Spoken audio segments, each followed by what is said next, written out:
Oh man. Oh, that's really good though, family. Chi, let me know if you're up in here with me these early hours of the morning. Apologies for not actually showing my face, but I wanted to see what's really good with the family. Yeah.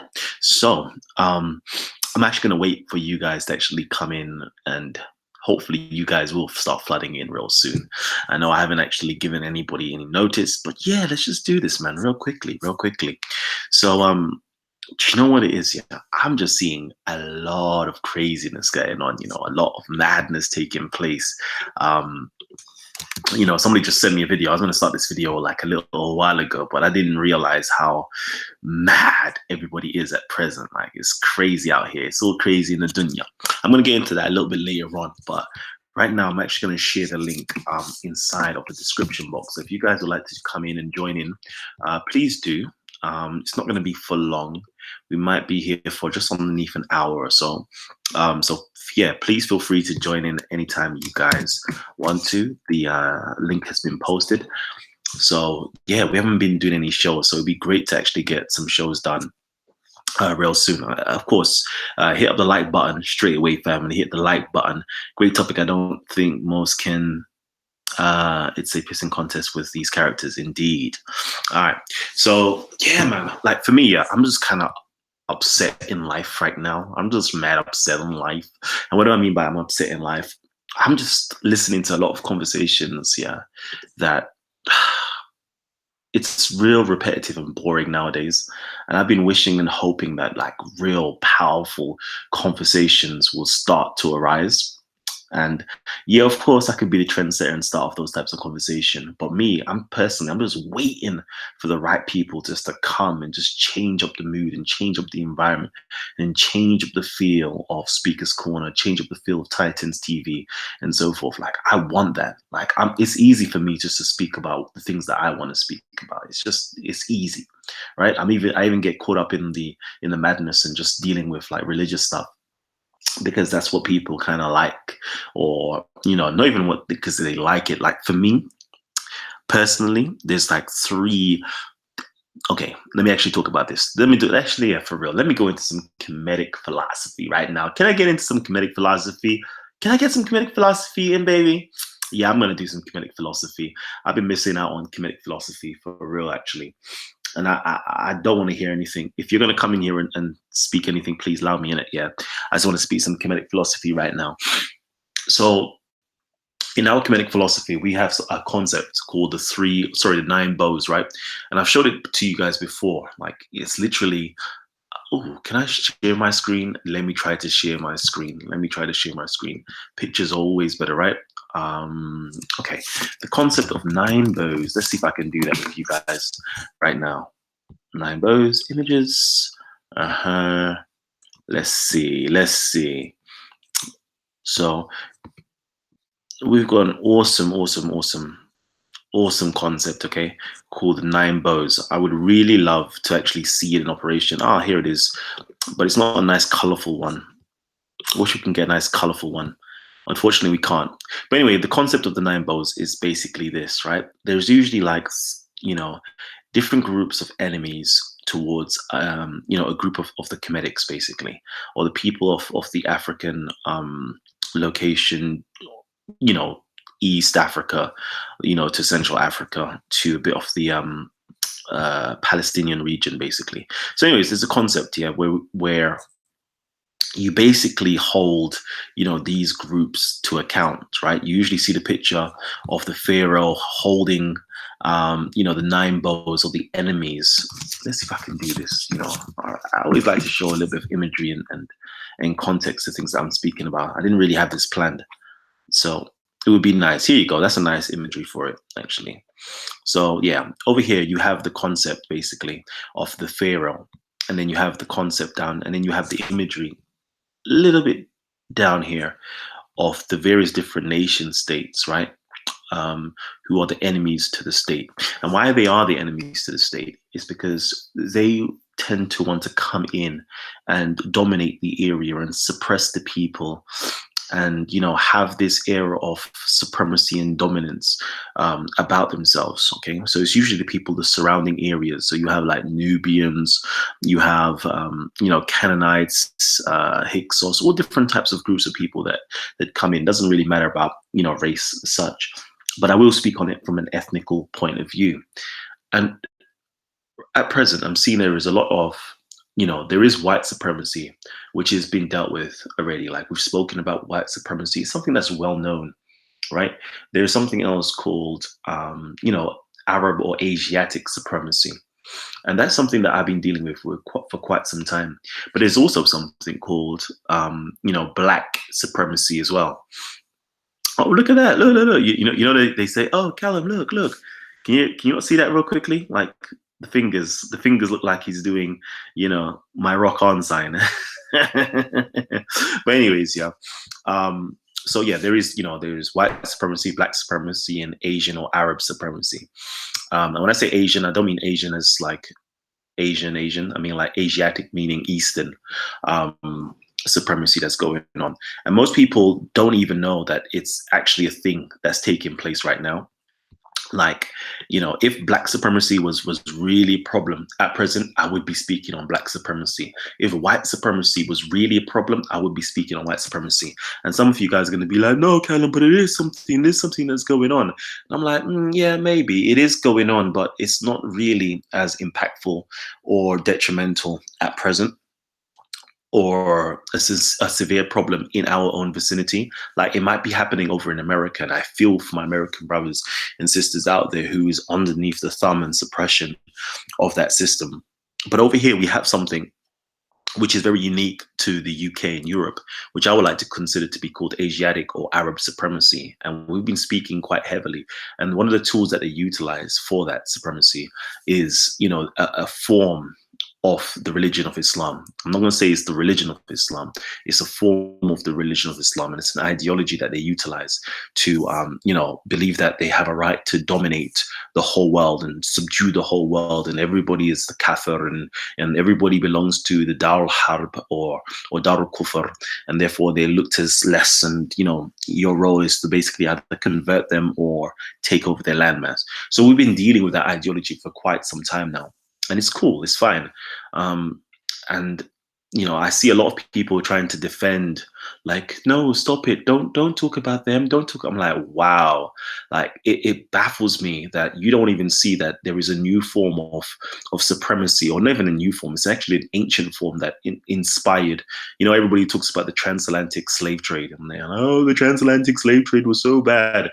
I'm thinking to myself, like, I hear you, and that's because you only know about Western history. That's the only reason why you only know about Western history, because all of the books are in English, and you can, and obviously it's impacted Black people globally. I say globally, well, mainly in the West. Like that's the last form of dominance and supremacy and slavery that Black people went through in the West. Okay, because of course it's happening still in Africa and still happening in the East, which is the Arab supremacy. So the white supremacy we know about, and we have literature to find out about it. We can go to slavery museums and so forth, but people are completely oblivious and unaware of the Arab or the Asiatic supremacy that has been, that inspired the transatlantic slave trade. Like that predated it. That's been going on for 1400 years, right? That's been going on for. Transatlantic slave trade was a blip for about 250 years roughly. Okay, approximately. Let's say 300 years max, but 250 years approximately. That's only a little blip compared to what's really been going on and what's still continuing on today. It's not like we didn't see, like everybody's like, but why are you still talking about it? Like, are you mad? Like, how many times have you said, like, if this was going on, like, if I was there, if slavery was going on in my time, I would do this, I would do that, I would do this. But then slavery's going on, like in Libya, it's going on in Africa, it's going on in the Middle East and so forth. Like, it's still happening to Black people to this very day. it's even happening to Asian people to this very day. Even in this country, there is this, form of, white slavery that's even going on, like with Polish, Albanians, all different types of people actually are being affected, by this slavery. It's a new type of slavery that is less talked about, but there is other people that's starting to bring this into the forefront, even with the sex slavery and so forth. So these types of things are still continuing to this very, very day. And, some people would rather not us speak about it. Some people feel uncomfortable with us actually speaking about it because it's impacting on a particular religion. Like, it baffles me at times here, because hold on, aren't you the same ones that will go in on Christianity because you believe that the fault lies with Christians and slavery and all them things? So anyways, forgive me. It just baffles me at times, how people are. But anyways, yeah, I'm tired of all that BS, to be honest with you. Really and truly, I really am tired of it. I really want to start talking about things that's productive, that we can grow and we can build upon. Like, we have a concept, you know, we have a concept again in Kemet.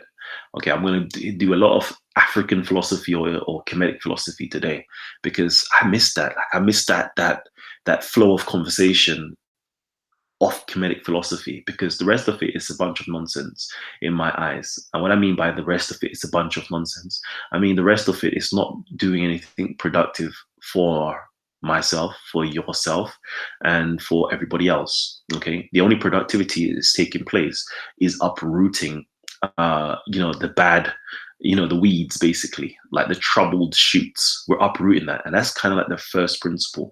The things that we should do is uproot and make sure we plaster over, and grow proper foundations. Like, we should uproot that evil, and we have been uprooting that evil for however many years now.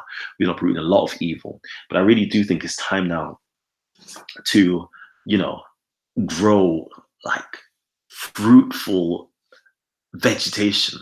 Can we start growing fruitful vegetation? Can we start talking about community building? Can we start talking about social issues that are impacting upon us? Can we start about planning a future and for our children? Can we start talking about changing the culture itself? Can we start talking about, what can we do in this world to change it for the better? How can we live this world like better off than we actually found it? Like, can we start having that type of conversation? I don't know. Can we start having controversial conversations as well? That's real. Like, I don't know, man. I don't know. I hope we can. I hope we can. And I've been begging and pleading for this. And I'm just hoping that more people turn up to Speaker's Corner so we can kind of have these conversations. Like, I'm really itching for these conversations. And again, if anybody would like to join in and come in and talk with us, like, please just, hit me up down below, description box, and join in, right? It's that easy. It's funny, actually. I was actually with my sister. Shouts out to my sis. Yeah, she got all her GCSEs that she needed, actually. So I'm so happy with her, like, going to do her A levels and so forth. Yeah, do your thing, B. Do your thing. So yeah, I was with my sister, actually. She was watching back some of my videos. She doesn't generally watch the videos, but for some strange reason, she was watching back, and she was watching a Tawheed video, and she was just like upset with me. Like, she's like, but why? Why didn't you just cuss out his little blood clot? If I was there, she's like, I'm coming down Speaker's Corner. Like, she is a rebel. Like, I'm telling you, she's on the job. She's 100% on job. She's more roadman than I'm roadman right now, It's mad. With a little posh accent. She's got the cutest, poshest accent, yeah. But she is fully on job. Crazy. Anyways, yeah. And she was just watching it, and then she was telling me, "No, you know what? Yeah, you've got like you got a patience of a saint. I respect that." And I was like, "Yeah, for real, for real, for real." And I'm thinking to myself, like what people don't understand is this, yeah. Like, it's too easy to give in to your emotions. It's too easy to give in to your passions. It's much more difficult to be controlled, be self-controlled, remain silent, like, and be on your moral game. Like most people who talk about God, like when I look at them, okay, one of my teachers told me that show me like show me a strong man and I will show you a strong God. Show me a weak man and I'll show you a weak God. Like whatever a person worships, right, should be a reflection upon them. Okay, let me repeat that again. Whatever a person worships should be a reflection upon them, right? So when I see these individuals, right, and I see that they're angry and they're hateful and they've got so much rage inside of them, and I'm like, and they're very godly at the same time, or they speak about God. Like, I understand that your God is therefore a very angry, hateful, vengeful God. That's the God that you worship. That is the thing that you devote. When I say God, I mean it's something that you hold in high regards. That is something that you devote your energy and time and resources upon. That is your God. And when I see that in people, I realize what type of God that they worship. Because the type of God that you worship should be a reflection upon you. Like you should embody what it is that you hold in such high esteem, that you value so highly. And a lot of these people, I'm like, nah, that's not real. That's not real. Like, I hope anyway, when people look at me, right, they should see my God. Do you dig what I'm saying? I'm moving like Jesus right now. Like, when you see me, you've seen the Father. Whoever has seen me has seen the Father. Them ways, like those beautiful teachings there, like I swear to God, yeah, Jesus, Yahshua HaMashiach, whichever name you choose to call him, Esau, whatever, right? He has got to be the most, the highest, grandest teacher of them all in, in classical times or in the last 2,000 years. I can't think of a teacher that exceeds him at all. His beautiful teachings, absolutely beautiful teachings. So when I listen to him and I look at people, and I try to weigh them up. For example, he has a nice another maxim or proverb is you can tell a tree by the fruit it bears, basically. Again, so that's like religion again. Like I can tell what type of God you worship by the fruit it bears. Like what type of fruit are you? You see what I'm saying? You're coming from this particular tree, but what fruit are you? Like, and whatever fruit you are is that's a reflection upon the tree, or that's a reflection upon your God. And I personally hope that when people see me, right, they should see like at least two things inside of me. Like I'm a person that loves knowledge. I love truth. I love wisdom. Like anything to do with wisdom teachings, I am there. I was speaking to Bob the other day actually, and we was talking about, how in terms of the logos, the divine logos, like that right there, that is like, the essence or one of the essence of deity to me. Like divine speech, divine truth, like utilizing logic. Like you can't get higher and better than that. But all of that is to vain if you don't have good conduct, if you don't have, an ethical stance, if you aren't a moral, or pious individual. Like all of that, it doesn't mean nothing. You could be the most knowledgeable person in the room, but if your manners is just to poop, like who cares? Like I don't want to even be associated with you. So for me, there is two beings that I worship highly. When I say worship, it means that I hold it as high principles that I devote my love, my attention, my resources towards. And that area is analogous to the Holy Spirit and analogous to the Word. And what I mean by that, analogous to these two entities or beings or principles, is what we call in Kemetic philosophy, Jehuti, that principle right there of wisdom, and also Ma'at, which is also the spirit of truth, okay, justice, reciprocity, balancement, harmony. Like that's me all day long. And I hope that when people see me, they can see that embodied inside of me. And I pray that's the case, because most people, are preaching to convert. And I'm there, I'm like, fam, like you lot talk a great game, like it's beautiful. I even applaud you for what you talk. But that's not my type of preaching. My preaching is just myself, like what I do on a daily basis. I'm just modeling what I know inside of me or what's inside of my heart. You dig what I'm saying? You dig what I'm saying? And people just seem to gravitate towards that. It's just that simple. It's really that simple. I don't need to tell people to follow my way of life. Forget that. I'm not even trying to convert you into me. I'm just trying to drop some principles or drop some truths on you that I know, that I learned, and that I have, and I embody inside of myself.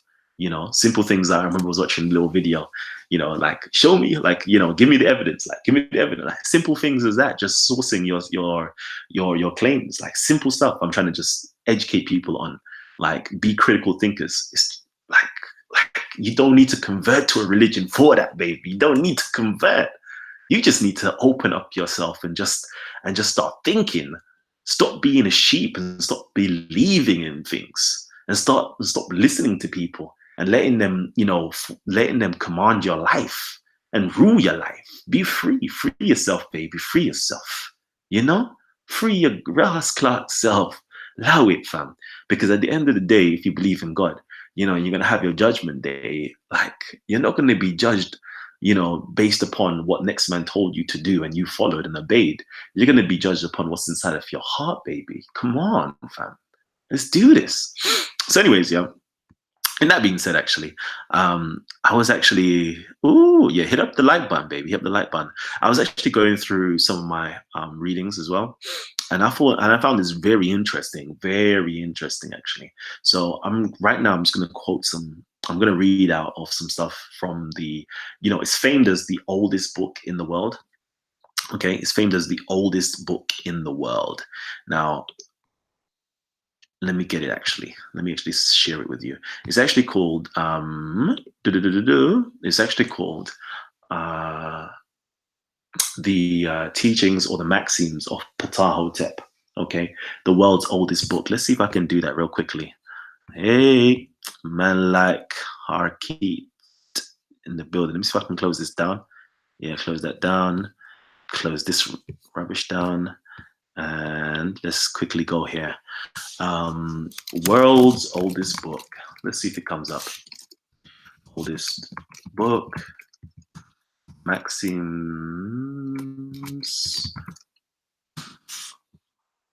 Here you go. All right. So the Teachings of Ptahhotep. Okay. Sugar.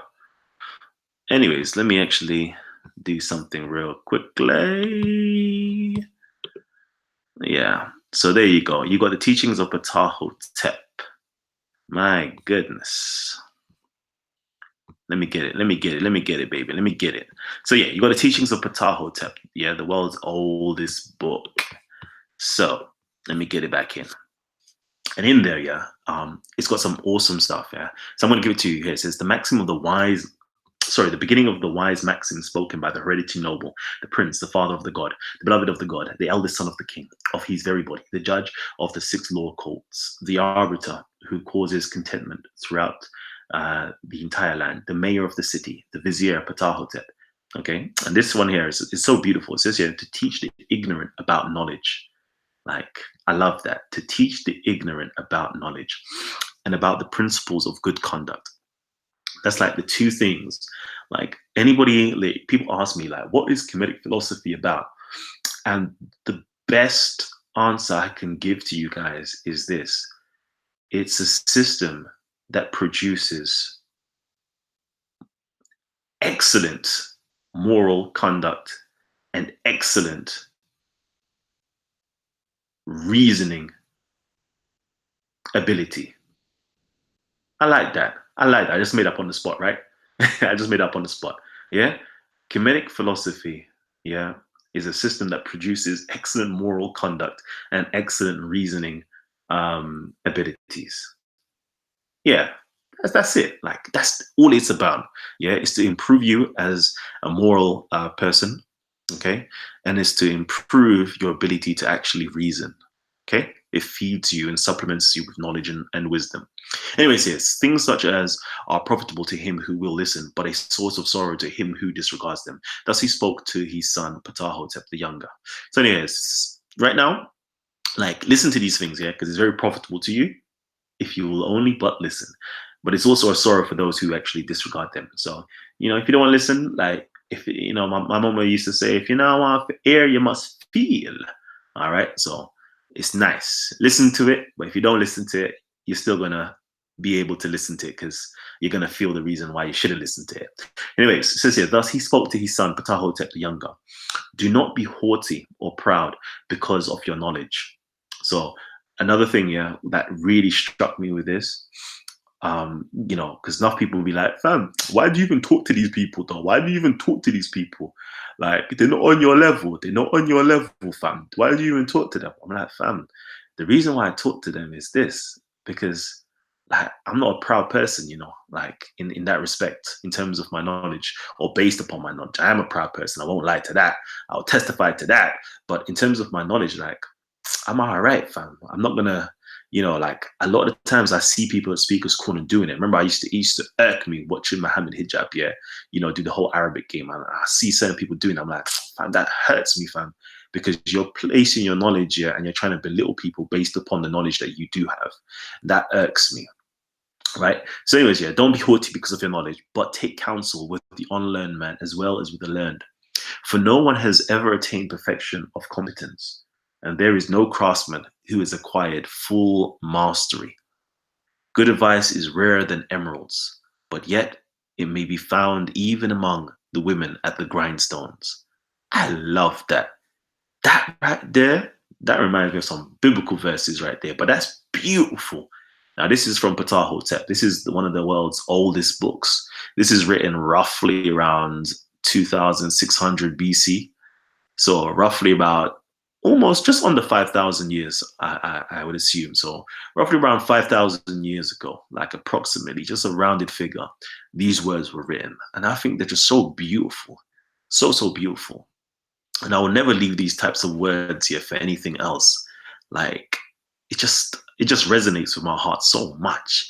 Another one here, it says here, if you come up against an aggressive adversary, really and truly it's a disputant, somebody who you have, a dispute against, one who has influence and is more excellent than you, lower your arms and bend your back, for if you stand up to him, he will not give in to you. Sorry, let me explain that here. Lower your arms and bend your back. That's basically, bow to them. Okay, like physically, literally bow to them, and also metaphorically bow to them as well. For if you stand up to him, he will not give in to you. You should disparage his belligerent speech by not opposing him in his vehemence. Love that. The result will be that he will be called boorish, and your control of temper will have equaled his babble. Huh. Beautiful lines there, beautiful lines. Like these, like there's gonna be about 3 of these, yeah. And these ones here, yeah, are like, for me, modes of conduct that one should apply when they're at speaker's corner, especially because this is when you're in a conversation or a debate or a conflict with individuals. Like, have this way of being, such a beautiful way of being. And it says here, if you come up against an aggressive adversary, another disputant, you're equal this time. So the other one was a little bit above you, okay? And they might be a little bit older than you. They might be a little bit wiser than you. They might be even more morally righteous than you, right? But you believe they're wrong, okay? You have respect for them. This one here is somebody who is your own equal, somebody who is your peer, basically, one who is of your own social standing. You will prove yourself more upright than he by remaining silent while he speaks vengefully. The deliberation by judges will be somber, but your name will be vindicated in the decisions of the magistrates. So anybody listening in, like they will see what's going on. They will see that a person may be speaking very hatefully or vengefully against you, but you don't sink or lower yourself to that level and speak hateful or vengefully back to them. You don't do that tick for tack right there. You allow them. All right, cool. Let me hold my peace. Go and say what you got to say, baby. That reminds me of a Tawheed moment right there. Anyway, this is here the third one I actually wanted to bring up as well, which was very beautiful. It says here, if you come up against an aggressive adversary, another disputant, a man of low standing, one who is not your equal, all right? So this another person who may be, in terms of age-wise, might not be as old as you, might not be as wise as you, might be a base individual, i.e. morally, They may be lower than you. All right. Do not assail him in accordance with his lowly estate. Leave him be, and he will confound himself. Do not answer him in order to vent your frustration. Do not alleviate your anger at the expense of your adversary. Wretched is he, I love this bit here. Wretched is he who persecutes one who is inept. Things will turn out in accordance with your will, and you will defeat him through the censor of the magistrates. Again, yeah, like why I love this one here is like, because there's certain people you already know it's not on your level, right? It's not on their level. And they may be, launching another attack upon you, right? And the worst thing for you to do in that moment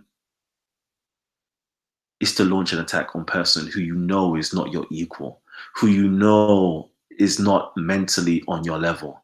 Like for me, I refuse to, with certain people, I refuse to engage with certain conversations with them. And the reason why is like I believe as though I have a duty of care, right? We have a duty of care. And these individuals, right, like in your heart and heart, like they're just not on your level. And if you do it, like you're just bullying them. And these individuals, I just leave alone. I just laugh at and I smile at, and I'm like, "Alright, say nothing, G, love my brother," because you just know, like they're just not on your level, and it's just wrong to be doing anything with them. It really is. Another one of my great ones here, I love this one actually. It's going to be my last one because this might be boring you guys, but I just wanted just to, read some of our Kemetic literature. Like you don't really get a chance to read Kemetic literature. And I'll actually, for those people who are actually interested in Kemetic literature, let me do this. Where are we? Yeah, for those of you guys who are actually interested in Kemetic literature, I would say, I would actually say, yeah, like this is like a fundamental text that everybody should have. Everybody should have. Chemetics and non-chemetics alike, people who are interested in business, people who are interested in philosophy, people who are interested in ethics.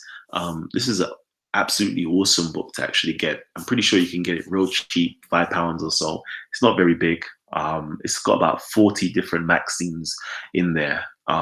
It's usually coupled with the maxims of Kagemi or the instructions of Kagemi as well. So like it's really nice. Like this is it. This is like a foundational text for Kemet, basically. If you are interested in Kemetic philosophy, or if you're interested in actually, how can I put it? Circumventing your passions and squaring off your edges. If you're interested in something like that, this is a perfect read for you. Anyway, it says here, if you're a ruler responsible for the concerns of the populace, search for every opportunity to do good. Okay. So I'm going to, again, if you're in a position of power, okay, of authority or leadership, right? Always, always, always seek an opportunity to do good. Okay. No matter what, there is no opportunity to do good. You create an opportunity to do good so that there may be no shortcomings in your actions. Great is Ma'at, truth, basically, and its foundation is firmly established. It has not been shaken since the time of Osiris, um, since the ancient days. And he who violates the laws must be punished. God damn. In the eyes of the covetous man, it goes unnoticed. Can't allow that. That wealth can be lost through dishonesty, and that wrongdoing does not result in success. He says, I will procure wealth for myself. He does not say, I will procure wealth through my diligence. But in the long run, it's Ma'at which endures truth and justice. And an honest man may state, this is my ancestral property. 6, actually. Do not stir up fear in people, or God will punish in equal measure. A man may determine to live thereby, but he will eventually be lacking in bread for his mouth. A man may decide to become rich, and he may say, I will snatch for myself whatever I see. A man may decide to cheat another, but he will end up by giving his gains to a total stranger. It is not what men devise that come to pass, but what God determines comes to pass. Live therefore contently, and let what they give come of its own accord. I like this. I like this. Anyways, that was me doing a quick read of some Kemetic literature. Let me actually stop that actually, because I actually want to just speak with the community right now. But I feel as though it's time we actually, speak about some real stuff, baby, some real stuff.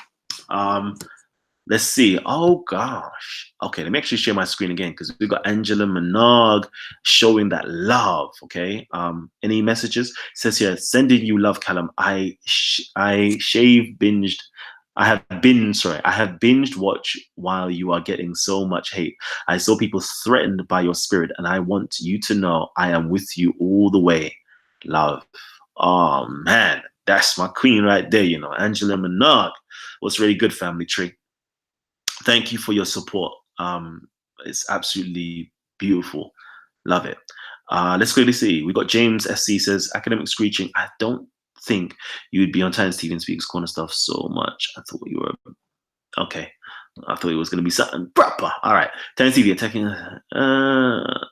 Okay. Let's see. Anything good, man? Anything good? What are you guys saying, man? I see pure little blockages and stuff.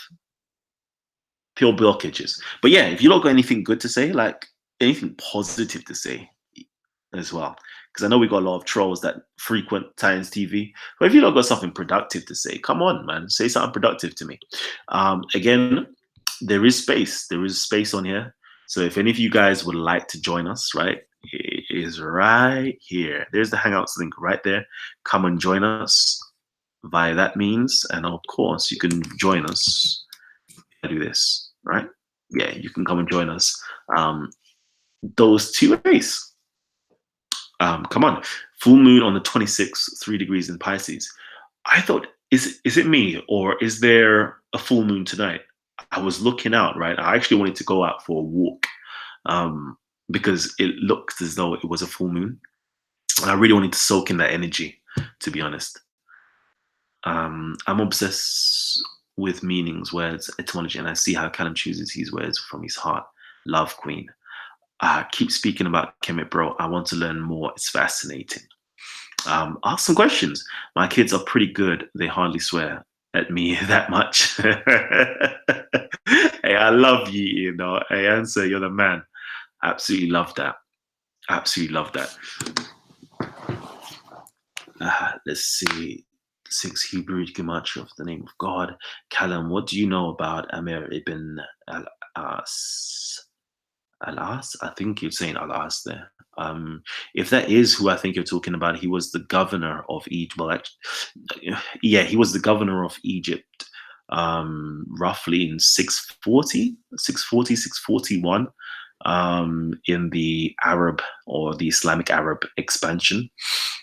Prior to that, he was actually, converted to Islam by I say converted to Islam, but converted to the cause of the Prophet Muhammad by the Najashi of the time, according to the story.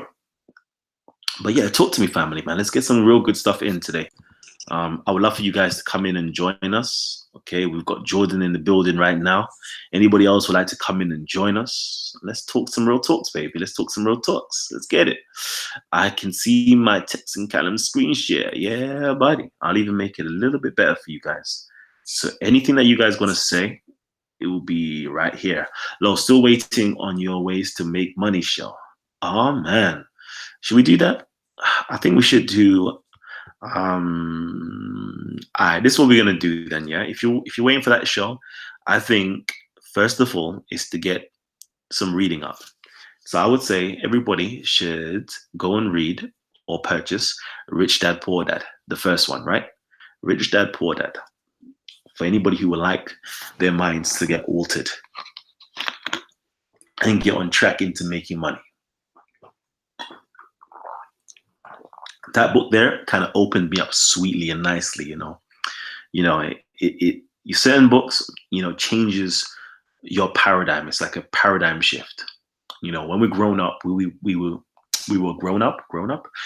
We were taught that the love of money is the root of all evil. But books like Rich Dad Poor Dad, kind of changes that way of thinking. And it's more like, the lack of money is the root of all evil. You dig? The lack of money is the root of all evil. And when you really think about that, you really deep that or pre that, you think like, wow, for real. Like if you don't have any money, that breeds poverty. If you don't have any money, that leads you in a place of want.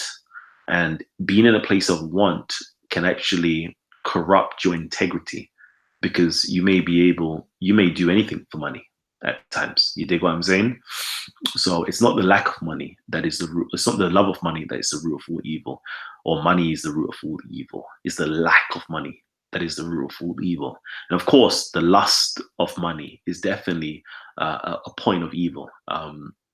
You know, in Kemet, we also talk about greed or selfishness, but more accurately, the ego is actually the root of every single evil. Okay, the I-ness principle, that I principle, that I want this, how can I put it? I will do anything for that, basically, like without the thought of sharing or caring for other people or other human beings, that you're doing this for your own self gratification, or you're doing this because you want to be filled and filled up, and you're not looking to share or distribute that wealth or that love or that resources to anybody else. That is the root of all evil, the ego itself. Let's get it. Sorry about that. I've been drinking some water. Let me quickly check back on what I've missed. Have you seen Adnan Rashid justifying slavery on SC Dawa? Do you know what it was? I remember him speaking with James. I believe it was James. Shout out to my brother James, Speaker's Corner. Salute. I'm realizing my camera's not on, so you see I'm there saluting in the air, but nobody can't see it. So, anyways, yeah. I saw, and I remember thinking to myself, I can't wait for this to come out on camera, on a video, because I heard him trying to justify slavery, and I was thinking to myself, let me just walk away, yeah, because I know me, I want to jump in, and Adnan is going to be on some mad thing, so let me just move away from Isfet. Kalam, one day, can I come on your show and do a little show about Celtic Christianity, monks, etc.? Yes, you have my express permission. All you have to do is simply email me or just jump on like these little shows now and just introduce yourself and let people know like that's what you're looking to do. The heart is just a pump. Why add the extra mythos? Indeed, you are right. The heart definitely is just a pump. I guess what we're speaking when we're saying the heart, we're speaking from a figurative or metaphorical standpoint, not really the physical heart. But yeah, I get you.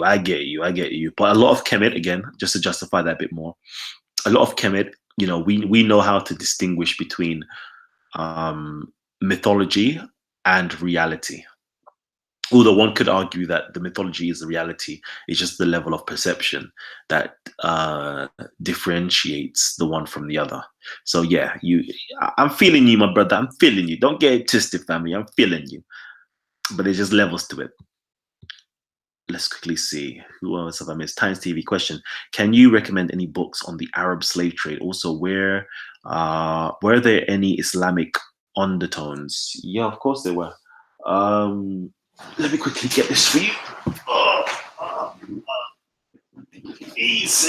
Zing. So yeah, race and slavery in the Middle East. Okay, so let me quickly do this. Race and slavery in the Middle East. Okay, let's just go over to books by Bernard Lewis. Pardon me.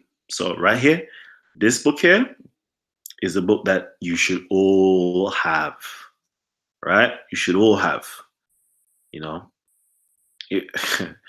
everybody should have this book. Everybody should have this book, and you'll see what's been going on. Okay. Awesome book. Actually, an awesome book. The problem is a lot of people are, unaware of, the Arab or the Middle Eastern slavery or the Asiatic slavery and how it impacted upon the world. I was gonna just say black people, African people, but nah, this issue impacted the whole entire world. Like the Arabs were enslaving everybody. Like they loved enslaving Europeans. They loved enslaving Africans. Like it was, I'll let me not even dwell on that. So yeah, that's a good book to read. Let's quickly see. Jonathan Omer says, "Bro, be honest. I'm guessing your heritage is Nigerian. Are you an intellectual juju man?" Laughing out loud. Yeah, I am actually. Intellectualize that juju for you, baby. Let's see. Oh no, no, no, no, no, no, Kalam, no. sorry Yo, to my cut you brother. off. What's the title of the last book? It's called Race and Slavery in the Middle East. All right, perfect. Thank you. Cool. Times TV also, bro. I'll email you. I am new to your channel. No problem. All right. Okay, so that's it. I'm gonna focus my attention now on to the panel. Okay. So bear with me, family. Bear with me. Okay, so that's it. I'm gonna focus my attention. So you guys, mute your mics, family. Mute your mic, because the feedback is terrible. All right. So we have a panel right now of individuals. I'm gonna start from left to right. All right. So I'm gonna start with Abdul Khalik. Do you have anything to say? No, man, I didn't. I just came through. All right. No problem. Just mute up your mic then. James, do you have anything to add or say? Yeah, quick little question. I'm kind of very new to Kemetic matters. I was just wondering whether kind of Kemet referred to the whole of Africa or just kind of Egypt and I know sort of the Sudan and that kind of area.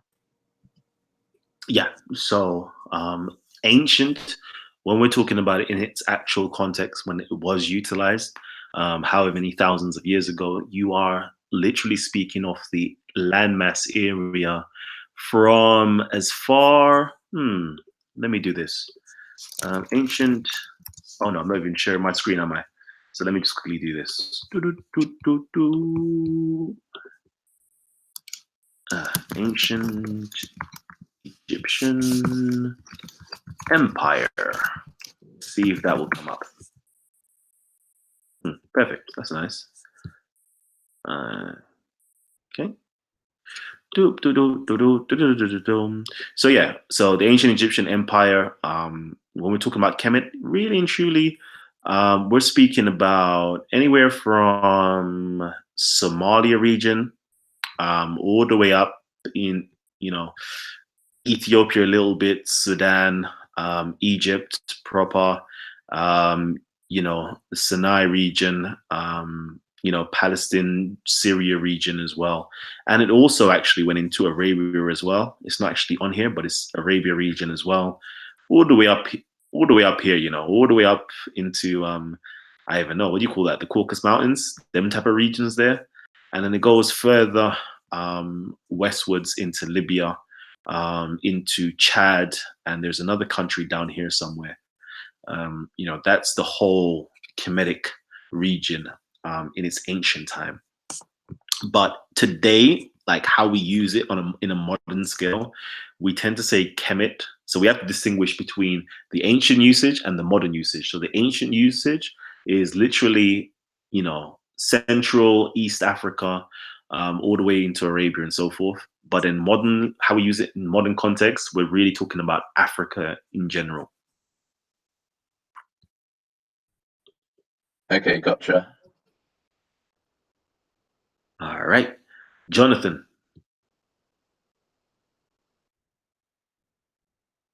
Anything that you would like to say or add? No? Jordan, anything that you would like to say, add, speak to our audience? I'm just having a read, bro, of the manuscripts that you posted up before. All right, perfect. I think actually it's quite insightful. So I'm just trying to find out a bit more. Cool. Jonathan, I see that you're free again. Oh yeah, I just said I'm just here to learn. I've been watching your channel for a while, so I decided to come and hang out today, you know, say what's up. But I've been following your channel for about 3 months now. I think you have a lot of interesting content, and I've learned a lot too. So I decided to jump into it. But I came late, so I'm not sure exactly what you've been talking about. So yeah, that's pretty much it. Cool, no problem, no problem. Yeah, we're just opening up now, so anybody can bring anything interesting to the conversation or ask any questions on things that I was saying previously. So, Hey, Kalam, I have a question. go ahead. I hear Muslims often ask you, if I say like Kalam worships baboons. What is that? What is that, or why is that? Yeah, what is it? Like, I don't understand what they mean with the baboons. They say like, yeah, he worships baboons like they are gods. Okay, okay. So, what it is this. Let me quickly show you. And there is no hiding or shaming certain things. Let's quickly see. Let's see. Baboon. Okay, let's see if we can do that.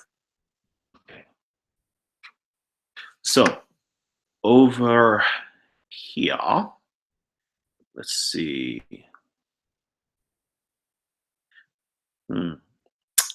Yeah. So right here, which is quite funny, actually. You've got any better pictures? No. Let's see if I can get a better picture for you. Give me 1 minute. 1 moment to get a nicer picture with more clarity. All right. Perfect. So over here, we have. You're still not screen sharing, by the way. Crazy. I'm there. Hey, it's late, Apologies. All right. So yeah. Okay. So over here, we have a concept. We have a few, iconography, right? And we have some baboons here. We have human beings. Looks like they've even got wings on them, and so forth, right? So this is part of our literature, so to speak. So most people, their literature is literally letters and words as we have in English, but our literature or our words are usually imagery. Okay, are usually imagery, and we have these principles that show us certain things, and because we speak about a baboon, this was a conversation that me and Shamsi actually had. And I basically said, he asked me about prayer in the conversation, because there was a debate between Jabari, this is people in America actually, priest Jabari and brother Reggie, okay, and they're part of the Kinetic community, or they adhere to the Kinetic philosophy or the Kinetic teachings, right? And some of them were arguing against the need to actually pray, that the ancient Egyptians or the ancient Kemetics never prayed, and others were arguing, no, prayer is something part of our community. Okay. And so Shamsi asked me a question about praying and whether I pray or you can pray or whatever the case is. And I said, yes, one does pray, but it's not the same as the Islamic or the Judaic or the Christianic way of praying, or that same concept is something completely different.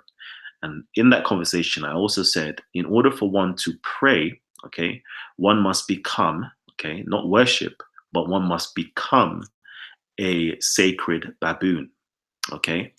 And in that, everybody kind of just sprang off and said their own things and said that, we worship baboons and all different types of manner of speech, like from that.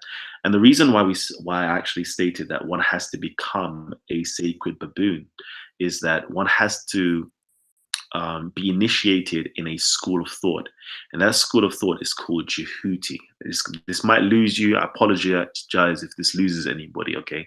But it's a school of thought called Jehuti, or wisdom. So in that school of wisdom, okay, one needs to know the reason why they're doing certain things, okay? And the iconography for wisdom is actually a baboon. Because in our teachings, just like West African teachings and other East African regions, we say that the baboons were the first ones who actually taught the art of writing. They were able to mark things on the ground with their fingers. They had hands that they can mark things on the ground. And we, as human beings, we imitated nature. And this is how our form or art of writing came into being. And we also say that one has to be a baboon or a sacred baboon in the sense that, in the mornings when baboons rise, they usually put forward their arms, okay, in this manner, okay, to warm the palm of their hands. And you usually hear them making certain sounds or noises in the mornings and the evenings as well. So we basically say that, we have to imitate what these creatures did. So just like the birds in the morning, you'll hear them chirping and singing and so forth. So that's why you see a lot of the iconography of like bird wings and so forth, because we understand in the morning we used to give praise and we used to dance and we used to sing, and it was a very happy, joyous moment for us. So we say we will be emulating what the ancestors, or we'll be emulating what nature does. So therefore we would enact certain acts that the baboons did. Another reason why I stated that one has to become a sacred baboon as well is baboons. I know this might be, some people might get coyish for this, but baboons are naturally circumcised, right? But in our ancient Egyptian school of thought, okay, in order for one to enter into the priesthood, okay, they had to be circumcised. So a baboon was a nice iconography or imagery or a motif to show what it was to be an Egyptian priest. So hence we say one. So basically, by that statement, I'm basically saying that one has to become an Egyptian priest and have the knowledge of the art, of the rituals, the rites, and the reasons behind we do certain acts in order for one to be able to pray. But in hearing that, they jump to the conclusion that we worship baboons. And then I asked them the question, and it's a simple question now. And I say, if I then say to you, in order for one to be a warrior, one must be a lion or become like a lion or a hunting lion. Nobody's going to say, oh yeah, you worship lions now. No, it's just simply showing you that there is a metaphor that we're utilizing for the lion, because the lion is something that's brave, that's courageous, that's a warrior that can, do a loud roar that can shook men's hearts and things of that, or put fear into men's hearts. But for religious people, they want to find a way to belittle and mock other people. So based Yeah, on that, Callum, can I ask you a question? Sorry, to cut you off. yeah, go ahead. Okay, so like I understand what you're saying. So like, are you trying to say that the baboon represents how you pray in Kemetic beliefs or Kemetic ways? So the baboon, Because yeah, yeah, go on. yeah, the baboon was the inspiration behind the way or the certain stances that were taken during prayer. So, for Okay. example, as you saw earlier on, the baboon's hand was out. Let me do this again. So, as you can see right here, can you see the hands were placed outwardly? Can you see that by any chance? Nope. Yes, I can see it. Okay, you can see that. So baboons in nature as well, they literally put out their hands, stretch out their hands like that for the rising sun, right? So when the ancient Kemetic people themselves saw the baboons doing this, they saw that there was a connection between the baboons and the sun. They started to emulate this practice of putting forward their hands. They also saw the baboons were making these noises, okay, that to them looked as though that they were singing. So then in the mornings, the ancient Kemetic people would outstretch their hands when they saw the rising sun, and they would also sing hymns of joys as well. They would also see that the baboons were dancing as well, or resemble something like a dance. And they would also do like morning dances as well. So by seeing how nature reacts to the rising sun, they also enacted or emulated those things as well. And so like they're not praying to anything, right? They're If praying. They're praying towards what they consider to be the creative force within inside of nature. okay. And when I say praying, I don't want it to be miscommunicated. They're showing gratitude. They're showing an attitude of gratitude for the creative force inside of nature that brings light, that brings warmth, that brings life to the whole world, to their own And world, and to the. yeah, what what what what what is the committed belief for the creative force of for nature or life, or like how can you simply explain that? Like with religion, they say it as God, but what how can you explain what is the creative force? Okay. Like, yeah, what would you say that is? Okay. So the creative force, okay, the best, the highest symbol for the creative force is this thing right here, okay, which is the sun. All right. That is the best example or demonstration on display that the Kinetics had for that creative force. The thing that when it rises, everybody can see. Everybody can seek knowledge.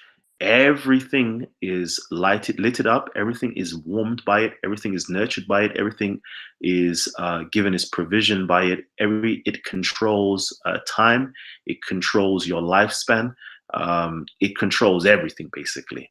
So this principle here was embodied, or that principle of creative force was embodied inside of the sun itself, and then it was also embedded or embodied inside of our consciousness itself, because just like the sun gives life to things within inside of its circumference, we as human beings via our consciousness or our conscience gives life and birth to everything else around us. Mhm. Interesting. Okay. but but I mean, so is the sun the um greatest representation in Kemetic teachings? Is it the greatest representation of? Like, is it the, like, how do I put this? Like, is that what they see as, is that what is seen as the like what brings about life forms? Because you said that the sun determines how long we live, or you said, or something along those lines, or like everything rises when the sun is up and things like that. So is that what is seen as, like, is Kemetic beliefs, like, is it only just focused on things that are just within the earth, and it doesn't really think beyond, like, the universe, like, I or think you Kemetic want belief doesn't see? to ask, is there any supernatural aspect to it, right? Yeah, like, is Yeah. it is yeah. Yeah, no, there is. See, Kemetic philosophy is not a belief system. So, with belief systems, you tend to believe in something outside of nature.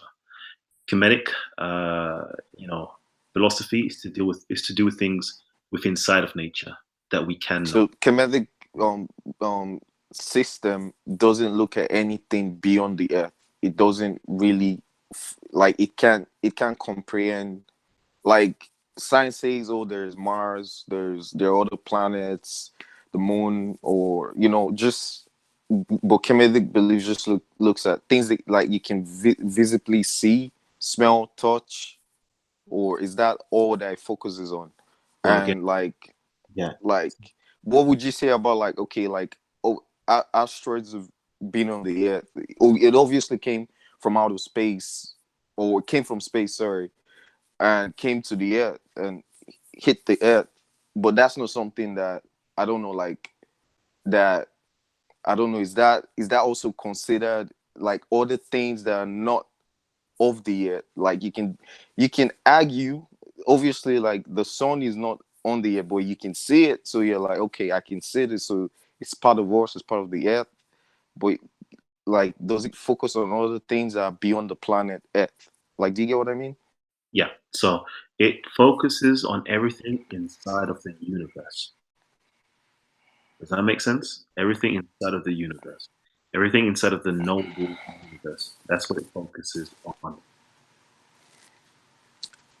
Anything Okay, inside so of the if it does that, why is the sun the biggest representation? Do you get like? could you think of anything that is a better represent or bigger representation or better representation that is how can I put it that is affecting you on a daily basis? Can you think of anything else? Well, apart from the sun, you mean? Yeah. It definitely plays a huge part in, you know, our like how our day-to-day lives. Um but I don't know if I can just like be like, okay, because I can see beyond the sun, I feel like there are not other things that are that are important too about, you know, the way the universe works. Like, do you get what I mean? So what we do is this, okay? We're utilizing things within inside of nature, okay, to Yeah. explain physical principles. Okay. So let me repeat that again. We're using things within inside of nature to explain metaphysical principles. Now, the things within inside of nature we're utilizing is something that's universal to everybody, right? So if you're in, if you're in the UK, if you're in Europe, if you're in Africa, if you're in Asia, I think everybody, it's safe to say that the sun has to plays the most dominant role in everybody's lives, right? And that which represents the creative force or the highest principle within inside of nature, okay, is perfectly embodied in what the sun's role is. Just like we can say that the best, um, representative for somebody being kingly or royal, we may say that the lion is the best representative inside of the animal kingdom for that. Does that make sense? So the best thing. I get I better understand now what you mean. Cool. Yeah, that makes sense. All right. So we've got Mad, brother Mad. You Yeah, saying, G? what's going on, brother? Yeah, we're there. These early morning sessions right here. I know I had to get in though, man. It's been a long time, so yeah, I've been enjoying your stuff anyway. Been locked in, Love, obviously love. as well, man. I just want to ask you one question as well. Obviously you showed ancient Kemet, and that was very fascinating. I always love your information on the ancestors and their civilizations and stuff like that. But I also want to know, was Northern Congo part of the ancient Kemetic society as well? Because obviously due to like colonialism, it's hard to kind of work out where the Congo started and where it ended, because obviously the colonialists obviously decided where the borders were. So do you think those societies were connected as well? And the reason why I say that is because I done some research a little while ago, and basically it was about DNA, and some of the people in Northern Congo seem to have some Kemetic DNA and some links towards Sudan. Obviously, Congo is just below Sudan, and there was some kind of like evidence that maybe some of the Sudanese people have come down to Congo, maybe to escape war as well, and slavery. So I just want to ask your opinion on that. Yep. Sugar. You know what? I'm not prepared for that question, right? But I think you may just be right. I'm trying to find it real quickly for you. Let's see if I can find it for you. Let's see. Amduat. Let's see. Is it going to be here? Please. I should be sharing my screen. Quite possibly. Bear with me. I'm going to try to find it for you. No worries. So whilst you're here, I should share my screen. Let me try to share my screen. Just for you. But I think you are onto something. Let's see. Mechanics of Nope. Nope. Nope. Nope. Nope. Gates. Nope.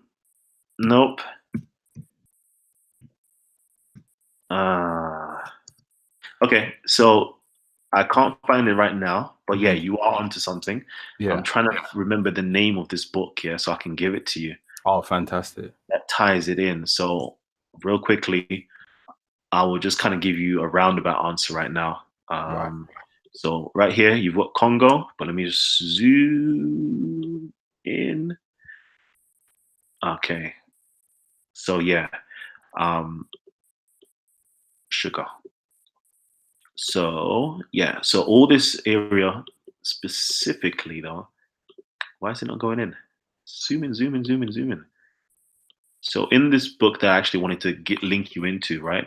Mhm. It shows you that the ancient Egyptian empire actually spread out like literally from Egypt, Sudan into Chad, into Yes. Nigeria area, and Yeah. also to Central African Republic. That Yeah. type of region right here Yeah. kind of went that way. And it was basically showing you that the book of the Amaduat. So if you type in the book of Amduat, let's see. If I type in Chad, let me see if I do this. Chad. There we go. It comes up. Here we go. Something's come up. Right. Something's come up. Let's see if I can download this. It might come up with some information. That's in it. It comes up. Okay. So yeah, it says here the mysterious awareness of the Egyptian underworld and the Chad Paleo Lakes. Yeah. So basically, the information inside of the book of the Amduat is talking about this region right here. Right. And there is literally, how can I put it? Yeah, right here, as you can see that there is, how do you call this? Epigraphy. Yes. Yeah. Epigraphy that leads in that area, like deep into that area where Wow. most people didn't even realize, that, ancient Egyptians actually, dwelt basically. So this right here, if you can type in what I've just typed in and kind of Yes. read and research it, it will show you something that, most people don't even know about. This is like ground information right here, right? Oh. So yeah. You just gotta have to read through it, and then you will find that information still. I'll enjoy it. It's fantastic. Fantastic. Another thing to actually help that as well is to do with Herodotus. Okay. Let's see, Herodotus map. Yeah, Atlantis. There we go.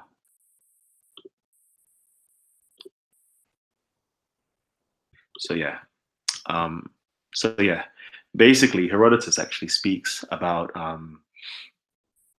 there was a river basically like that linked the Atlas or that region there with the Nile. So basically in Sudan, the Nile actually went onwards, and the region that he's talking about here is actually Nigeria. Okay. And crossing through Central Africa again. So there are lakes in Central Africa that kind of tied in, and it shows that there is some underground river network that was linking the Nile into these lake regions that linked over into West Africa, Central and West Africa as well. Wow. So there is some real groundbreaking information, and inside of Herodotus, he talks about, a group of Egyptians actually traveled over and into this region, which we would suppose to be Nigeria and Cameroon. Yeah.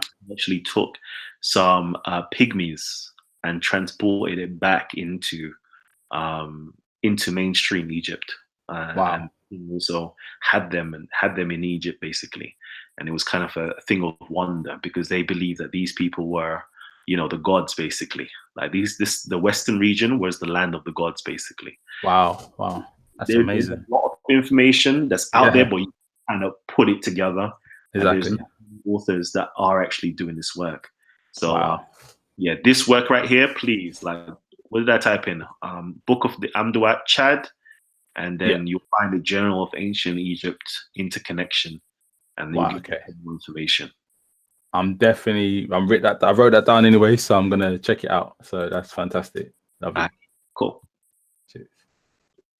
Yeah, buddy. All right. Anything else, family? Talk to me. Talk to me.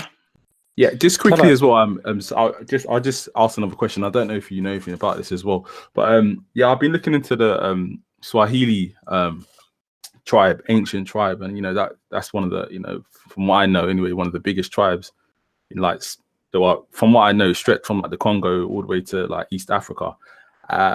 And from what I have heard, and obviously this, I don't know if it's a claim, but I heard it actually stretched all the way up to Somalia. Now, when I speak to some Somalian people, they disagree with me and they say no, it didn't. But it kind of makes sense because obviously the Kenyans were obviously part of that as well, and Somalia is next to Kenya. And if you think about it, some Somalis can actually speak Swahili. So I just wanted to know, have you heard of anything about that? No, I haven't actually jumped into that level of research yet. Not yet. Not yet. I have some sparse information, so I'd rather not say nothing yet. Yeah. Solid. Right. I can't back you up with anything yet, so let me not speak at all. Fair enough, So when I do have some information, I'll definitely drop it for you. Fantastic. Cool. All right. Who's next? Who's next, baby? Who's next? Callum, I just wanted to ask, you were clarifying the importance of the energy of the sun, right? Where it's a source of life. Now, how important to you then would water be? Yeah, that's another very important concept. So for us, water precedes even the sun. So even fire or the sun. That is the primordial. We call that the primordial water, Nun. And which is more important, would you say? If we're talking, okay, so now we're speaking metaphysically, right? We're not speaking about the actual sun. We're not speaking about the actual water. That's right, yeah. Yeah. So so the water itself is the, how can I put it? Is the petri dish. It is for us, it is the essence and the substance of everything. Nothing wouldn't be if there wasn't the primordial water. Okay. Yeah. So then it would be far greater than the sun itself then? Yes. Okay. All right. Perfect. Cool. Come on, baby. Keep it flowing. Keep it flowing. Let's not let the energy die out now. Come on. Anybody else? Let me go on to the comment section then. Let's see. What's the comment section saying? So family, if you're on the comment section and you would like to ask a question or you would like to comment or say something that you want me to read out, please just tag Titans TV. Tag Titans TV. I'm reading your comments right now. Yeah, some of it is a bit wild. So yeah, if you want to say something specifically that our audience would hear, yeah, just tag Titans TV. Academic Screeching, baby. When you coming on, man? Come on, man. Jump onto the live stream. Because I would love to hear you speak, man. We really would. Okay, so Titans TV, in your opinion, what was worse, the Arab slave trade or the European slave trade? Like, it's a crazy one, yeah? Like, that question there, shall I tell you what it's like? It's like saying, which one is worse, getting your canines taken out or your molar teeth yanked out? Like, which one is worse? It's one of those ones. It's one of those ones, to be honest with you. Okay, Run From Your Wife says, Times TV question: do you think Muslims that can't control themselves should stay away from Speaker's Corner, given the fact that they have been aggressive to speakers?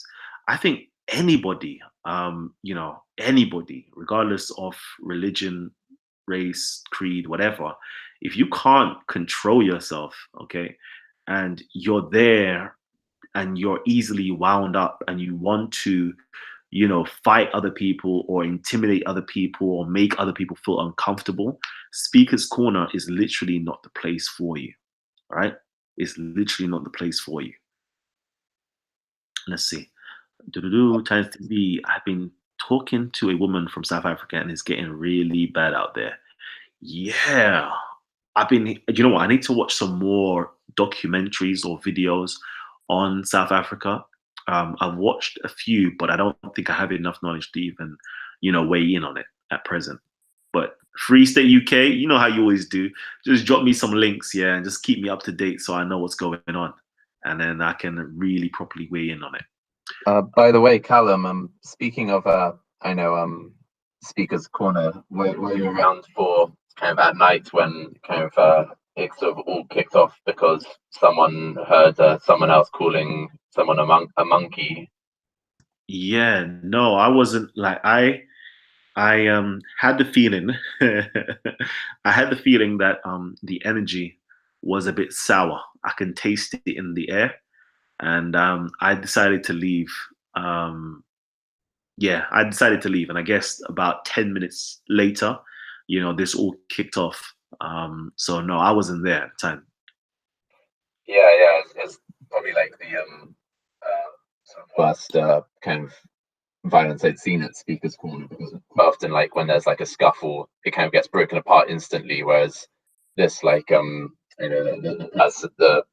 person who got beat for like quite a while. And it went for a little while.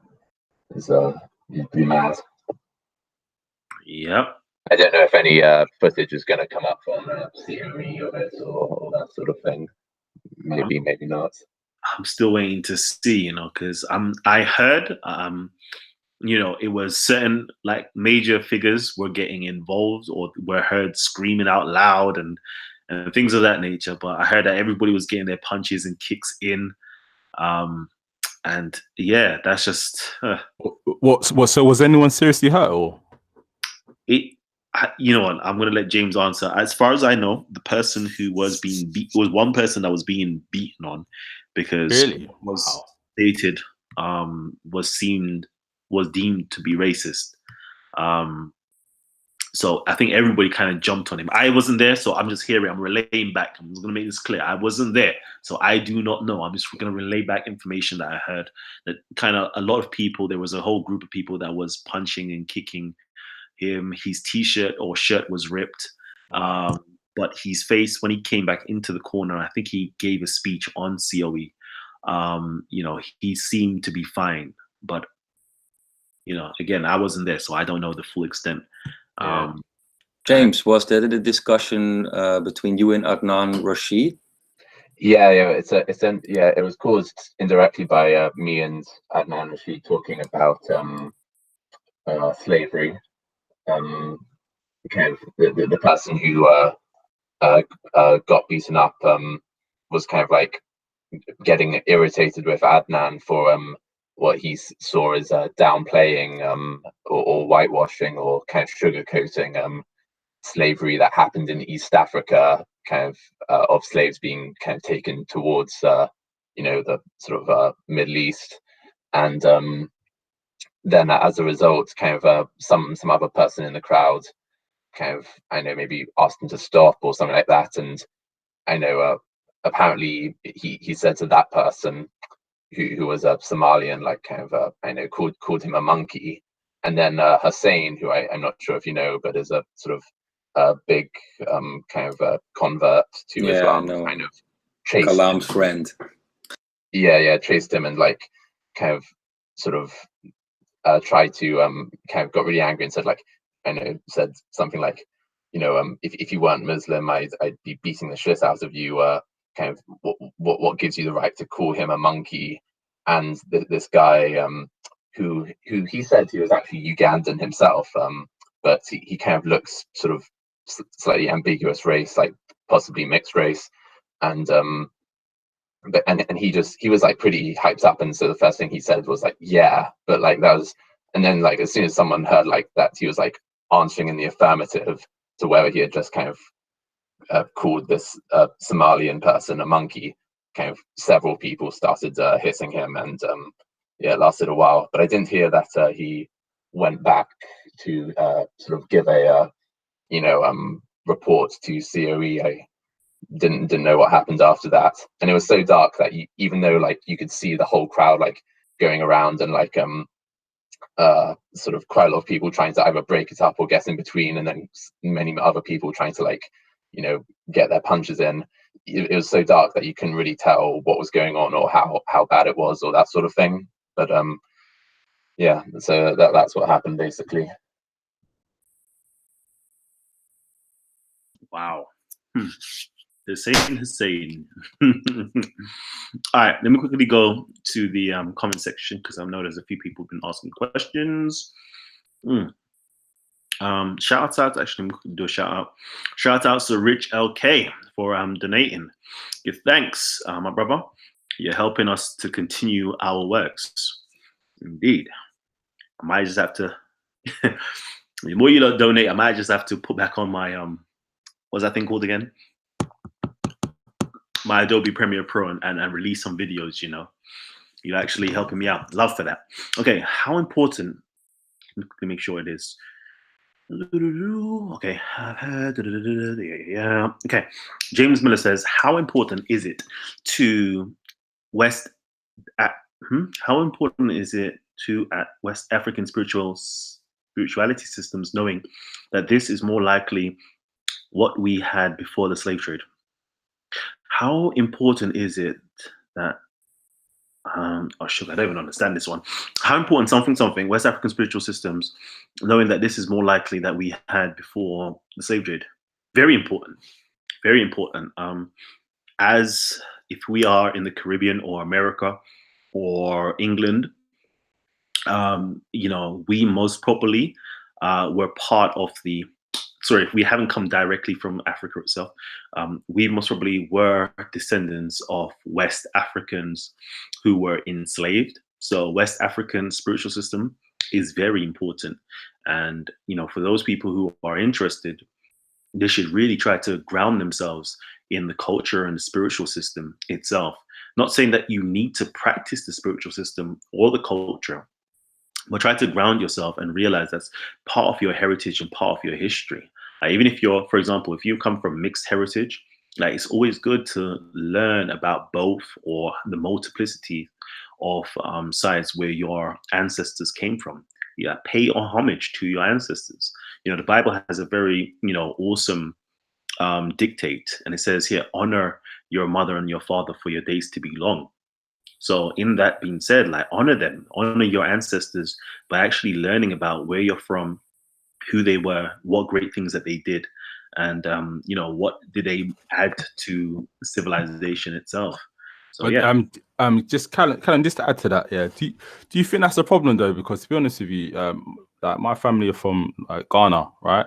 And basically, my grandma, she's kind of her culture's kind of been washed down by Christianity. Like they came into Ghana, they changed a lot of the cultures.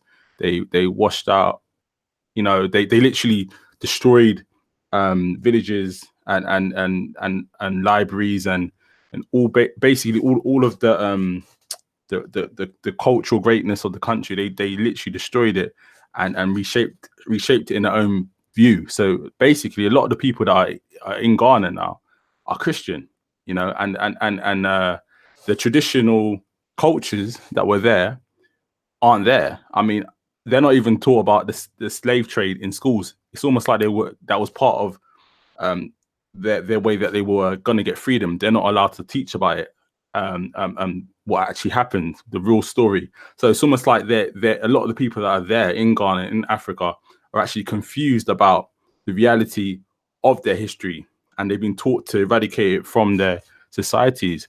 and I think they're just as lost as a lot of the people in other countries. You know, some the people in the West are actually some of the most woke people when it comes to knowing about their heritage. So I mean, you know, how do we get around that as well? Because obviously they done a lot of they done a serious job on us. You know what I mean? Definitely, definitely. You know, we have more of an advantage to know who and what we were than the people in Africa itself. Like Absolutely. Africans, like we went through, for example, some of us may have went through slavery and so forth, right? And this neo-colonization, like they're still going through colonization Yes. to a Yes. great extent. And you know, the brainwashing, you know, the force is strong in this one. Like it's very strong in them. You know, it's a lot of self-hatred that's going. Absolutely. All you have to do is just turn on Hollywood and you can see the amount of self-hate that's been perpetuated by the media system, and it is scary to understand this is where we are as a people. Like even, you know, and I hate to blame Christianity for this. I hate to blame that. You know, I would say Christianity is not to blame. You know, like don't kill me now, don't kill me. All right, it's, you know, and when I say Christianity, I'm talking about the Bible itself, or the text and what's taught inside of it. That's not to blame. It's the culture that's attached to Christianity. You dig what I'm saying? Is that culture that's attached to it, and it's that white supremacy culture that we should, again, as I said, remember the 9 bows I brought up in the beginning. We should really be, you know, fighting against the supremacy within inside of the religion. Yeah. I always say there's like a lot of these religions, like Islam, Christianity, there's nothing really wrong with them. It's just the supremacy, the supremacist culture that's attached to it that is targeting, you know, the how can I put it? The dominated culture is targeting the dominated culture to keep them suppressed and keep them in a position of inferiority. But that, you know, I was just gonna say, just something to interject. But that what I actually heard is these books are actually created to dominate Africa. That's why I actually have researched. And the thing is, obviously, they're all part of the system. Whether we like it or not, we can look at the good parts of Christianity and see that they're actually in ancient African cultures before that. Just obviously not in a condensed form. And basically that's how it related to Africans, because they could see that there were similarities in it, not knowing that the trick was that they were used to dominate Africa and probably were created for that reason as well. My whole thing is that it's a system, it's part of a system, it's all part of the system of white supremacy. And in order to come out of a system, you need a system. You can't, like, people have a perspective that, okay, yeah, we can all do it as individuals, but that's basically the way you get conquered, divide and conquered, right? So naturally, what you need to do is create a system, and create a condensed system that is anti the system that we've been placed into. So you look at all the things that fuck us up, excuse my language, and basically you condense that into a system, into a book, into a form of teachings, and like stuff like, okay, I you know, I'm not to watch television if it's run by certain people, not to listen to certain music if it's run by certain people, and to look back in the past with cultural things that was pre-colonialization that we had, can condense that into some teachings and follow that strictly. You know, obviously that's probably the way I can look at it, from the perspective of, if I look at, like, so let's say Jews, they even follow like ancient traditions that are, you know, gonna benefit them. And I would say that would probably be the best way we can do it. I don't think we can just do it freestyle, because then we'll be in, you know, somewhere along the lines we'll be controlled, you know, and used against each other. I think we have to like allow nationality. I've said that before. Nationality is bullshit. Do you know what I'm trying to say? It's just it's post-colonialized rubbish. You know what I'm trying to say? Like tribes. When I look at Africa, I mean, the Akan tribe, Igbo tribe, whatever tribe you can think of, they stretched all over Africa. Like there's no such thing as a Togo, a Ghanaian. Like they used to be part of the same tribe. Do you understand? We're not different. And what they've tried to do is use nationality to separate us. When the truth of the matter is, we need to structure and condense ourselves and become one nationality. Yeah, because we are all related. If you look at DNA, we're all related all down the line. Like I'm Ghanaian, but I know Ghanaian doesn't just mean I'm Ghanaian. It means that I probably got Nigerian in me. It means I probably got Senegalese in me, it means I've probably got what do you call other nationalities in me. But we're tricked to believe that we are separate, and we need to start coming together and condense our ways of thought, our traditions, all the positives, and start to eradicate all of this negativity. That's the only way I can, see things changing, really. And Christianity, I'm sorry, religion is a part of the white supremacist bullshit. Sorry. Don't be sorry, man. I feel you. 2 o'clock in the morning. I feel you. It's a lot, but it really annoys me. So the thing is, I agree in one. I half agree with you. Okay, I definitely think that we need to go through, and I think, and it's not just for Black people itself, or Africans, or those people who have been enslaved. I think the whole. Almost the whole world itself, needs to go through a deprogramming, go through something that deprograms them from nonsense that we've been, educated into. We definitely need that, especially I'm going to speak as African or people from Afro-Caribbean, descent. We definitely need to go through a deprogramming. Now, I fear though, when we speak about that deprogramming, I fear that if we start, how can I put it? I've got to be very careful now, because it almost becomes cultish, right? Like I've been through and I've seen and I've observed going through the Black community, and I've observed certain things, right? And trust me, I know certain things, right? When I speak, I'm not speaking, like some people hear me speaking now, like, oh, Kalam, no, I know, I've been through, I've seen what's happened, and I can spot, where other groups have gone wrong. And I've seen this cultish mentality where it kind of teaches you to hate the white man, or teaches you to hate religion or hate Christianity and all these things here. And I understand it's necessary in terms of trying to deprogram yourself and to keep away those, those presumed negative forces from impacting upon you, right? Influencing you. So I understand it from that, aspect. But once you keep pumping that into the atmosphere as a propaganda, people get calcified in that and not understanding that that's just one step to freedom or liberation, right? That's one step to liberation, but it's not the end all. People get calcified in that and start to just simply hate the world. And that hating of the world now, can create, these suicide bombers or these terrorists in this world, right? I'm not saying that, we as Black people, like something inside of, unless we get like seriously corrupted with some mad ideology, we love life a little bit too much. We love a bit of jerk chicken a little bit too much. We like pounded yam a little bit too much. We like rice a little bit. You know them ways there? We love life too much. We love the dance hall a bit too much. Like we love, laying it down a bit too much here to be doing like mad thing on road. Like, those of us who are, well hinged. Of course, those who are unhinged, all day long. So, but I fear that we will go down that route. So I would rather not teach people to, hate or to be averse to other people, but rather, or other ideologies, but rather understand those ideologies. And some people who are being affected or infected by these ideologies, it's not their fault. They're just victims of that. Of course, yeah. But we need. We're going to talk about this. We're going to talk about this, but let's save that for another show. All right? Yeah. That'll be solid. That'll be solid, man. Absolutely. I want to talk about, but for this show, I want to keep it lighthearted for now. I want to keep it skipping. You know what I'm saying? I want to keep it there. No worries. So real quickly, let me quickly go into the comment section and make sure I spread the love to the comment section. Give me a second. Yeah, man like Sarah is in the building. James Miller's joined us right now. Omar was really good. G. Man like Jay Boogie as well. He's saying Sarah's on a cruise ship, watching Titans TV. Hey, listen. If there's one person that you should hate in life, it's Sarah. Yeah, and don't hate him for no bad reasons. Hate him for a good reason, because he's just living life.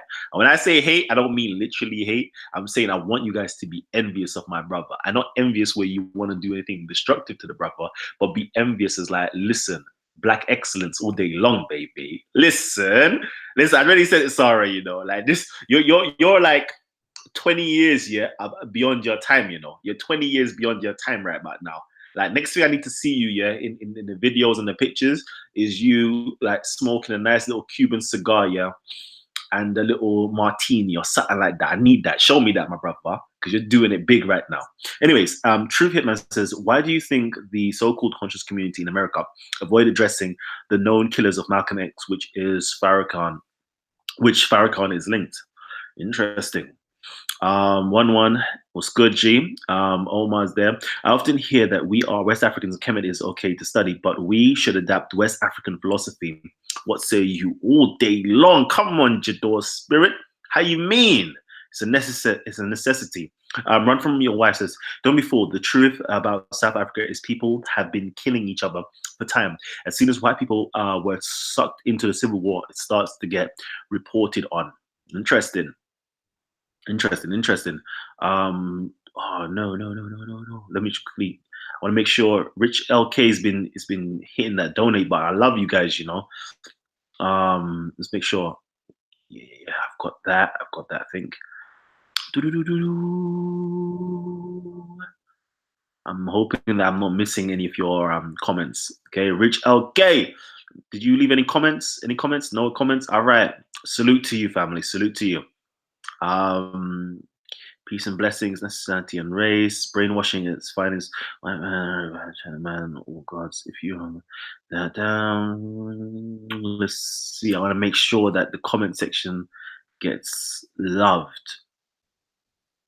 Why do people keep saying Christianity is the white man's religion when it was the Africans, Turkish, Middle Eastern men who brought Christianity to Western Europe? Interesting. Peace, dude. Keep doing what you're doing, mate. Love. Actually, there was a comment here that I did see.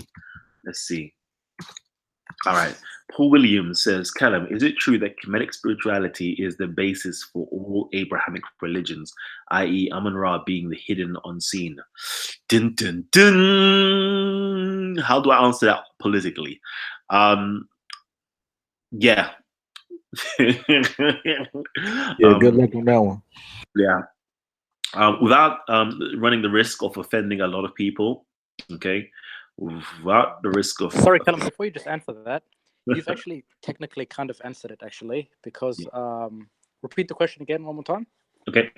Kalam, is it true that Kemetic spirituality is the basis for all Abrahamic religions, i.e. Well, in a way, yes, I'd say. Why? Because whereas the Abrahamic faiths has been institutionalized and, you know, used for political agenda, I think the Kemetic still is true to its core nature. Does that make sense? Mm-hmm. And you can see elements of the Kemetic structure in all the Abrahamic faiths. That's just my 2 cents. All right. I'm just gonna let that roll. I'm gonna let that roll. No, what do you think? I'm letting it. That should let you know. I'm letting it roll, family. You said it. You said it. You're ready. I don't want to get into trouble. I don't want to offend nobody. And let me just okay. All right. You know, so I hope other people don't get offended by that. You know, like most biblical scholars, and it's kind of well known in academia already that ancient Egypt or Kemet had a very, you know, strong impact and influence on the authors of the Bible. You know, a lot of the key protagonists within inside of the Bible, you know, either, you know, lived in Kemet, moved to Kemet, you know, was raised in Kemet, was educated in Kemet. Like there's a lot of, you know, cultural, you know, influence or cultural, you know, merging of Kemet with biblical, you know, with biblical figures, full stop. You know, if we're going to talk about the Abrahamic religions, you know, Abraham was a person that moved from a particular region to now live in the Kemetic landmass.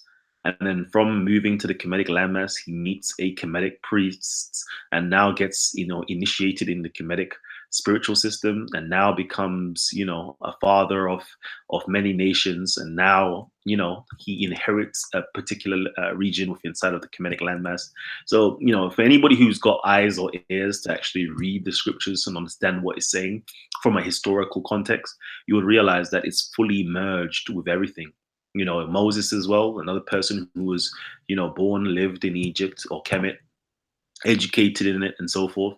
You got a lot of these major figures. Even, you know, Jesus itself was another figure that, you know, when there was, you know, raised in Egypt as well.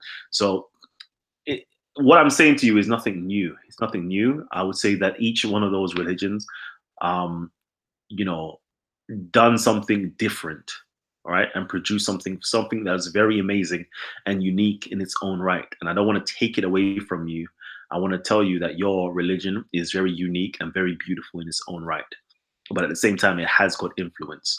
Again, honor your mother and fathers for your days to be long. Okay, so simply acknowledging that your ancestors or your parentage, in terms of religiously wise, sprang out of Kemet shouldn't be something that's disgraceful to you. That's all. That's all, baby. That's all. All right.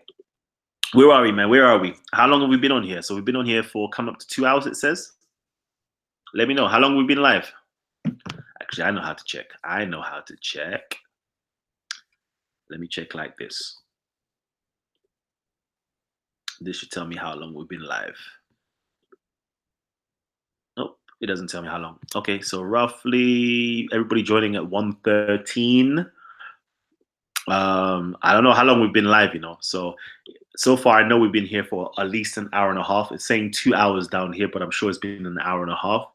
I don't want to keep the show going on for too long, but if you don't have anything to say, please let us know.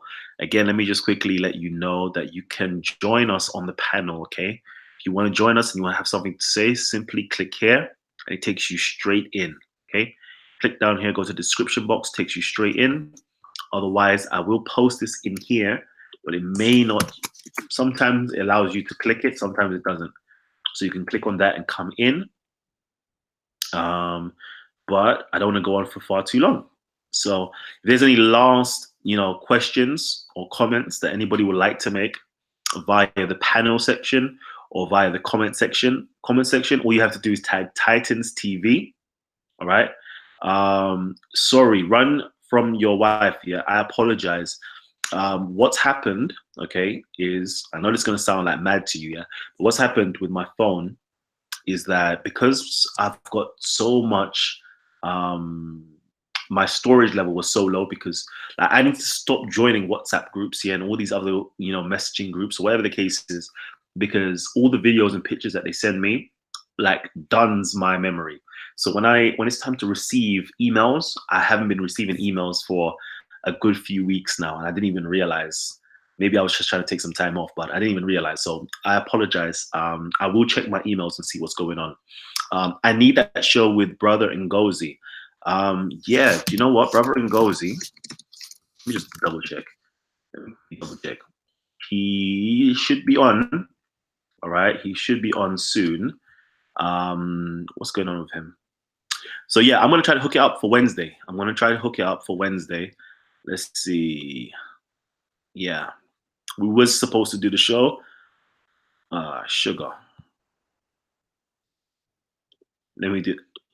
Is it gonna go in? It's not working. But yeah, Brother Ngozi, yeah, he wants to come on, so we're gonna have him on very soon. All right. What do you think of Kalaji plan? What do you think of Kalaji plan? I don't know. I actually don't know. You're dropping me some new stuff now. Okay. Anybody on the comment section? Oh, sugar. We got Rich Kid. Rich Kid is in the building. What's good, Rich Kid? Long time no see. Chilling. You good, Kalam? Yeah, my brother. Yeah, just listening. Oh man. Okay. All right. Hold on. In an interview in the Pan-European Congress in 1926, Richard Coudenhove Kalergi expressed the support of Jews by the Pan-European movement and the benefits to Jews with the elimination of racial hatred and economic rivalry brought by the United States of Europe. Interesting. I haven't done any research. Okay, so again, you guys are literally my eyes and ears. Okay, that's gonna help me to grow, and by you guys helping me to grow, guess what happens? The rest of our community gets to grow as well because we bring this into the awareness of our community. So shout out to you, Angela, for dropping that to us. We will definitely look into it. Jonah Hyatt knows it as well. So yeah, we'll look into it. Yeah, I'm definitely gonna have to research it. So let's get people on the panel to drop your last minute comments or questions or whatever, words of wisdom you want to leave our audience with. Yeah, Kalam, I oh, wanted sorry. to ask you a quick question, if you don't mind. Go true. Yeah, I saw a video in Hyde Park when I can't remember the guy who was talking to you. He said he hated you or something. You know that video? Yeah. He said that Allah is the author of the Quran. Is that true? He said that, right? Yeah, he said, I don't care what your Kemet's from, something like that. But he said, for us, we believe that Allah is the author of the Quran. Now, I've been on your show many times, and I'm thinking to myself, well, tell me if I'm wrong. An author is somebody who writes a book, correct? Yep. Okay, so is he saying that Allah wrote the Quran? See, that's a very good question now, right? That's a very good question. We'll have to ask him because, okay, so with Muslims now, yeah, they have something that's quite like unique to them. So they definitely believe that, Allah is the author of the Quran. And they also believe that the Quran is an uncreated book. So technically speaking, yeah, I think he does believe that Allah wrote the Quran. But when I asked a couple of Muslims on your show, they said that Allah translated the Quran through telekinesis, if I remember the last time. Oh, yeah. So in my study, I'm confused because I'm thinking to myself, well, how did the Quran reach us? Did Allah pen the whole Quran, give it to the angel, and then he gave it to Muhammad? If there's any Muslims, or if you know any, can I just answer that, brother? So Muslims, they believe what's in the Quran today is verbatim the speech that God spoke to Muhammad directly, right? Or translated it to Gabriel, and then Gabriel taught Muhammad. Yeah, but when Gabriel came to Muhammad, he told him, Iqra, he said, read, correct? Correct, yes. Now, my friend today said to me that he's a bit confused, and he said the Muslims told him that Muhammad was illiterate. That's correct, yes. This is the story, correct? But if you bring a man a book, and I say to you, read this book, and you say you can't read. So he didn't come with a book. He just came with several phrases, and God gave him the wisdom. So at that time when he's saying read specifically, it was to acknowledge that there was something greater than him, right? Sometimes no, hold on. That didn't sit well. Are you saying that when the angel came, and I don't want to stretch the show out too long, Kalam, but are you saying that when the angel came to Muhammad, or he didn't have a book? No, he didn't have a book. The Quran didn't come as a whole book. It came as simple verses through time. But so what was he telling him to read? He was basically telling him to read that particular chapter. It was several verses. He was saying, so he brought some scriptures. Basically, open your heart up to the belief that there's something greater. Read. What was he telling him to read? I don't understand. So if you have a look, that comes in an entire chapter. So it's not just a single line.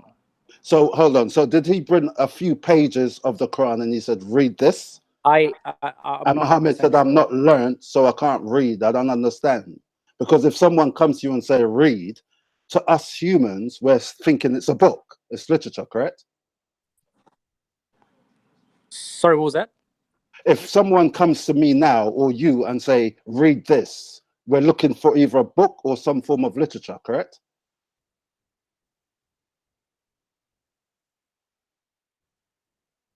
Hello? Yeah, that's correct. Sorry, I'm just getting, there's calls interrupting. Go on.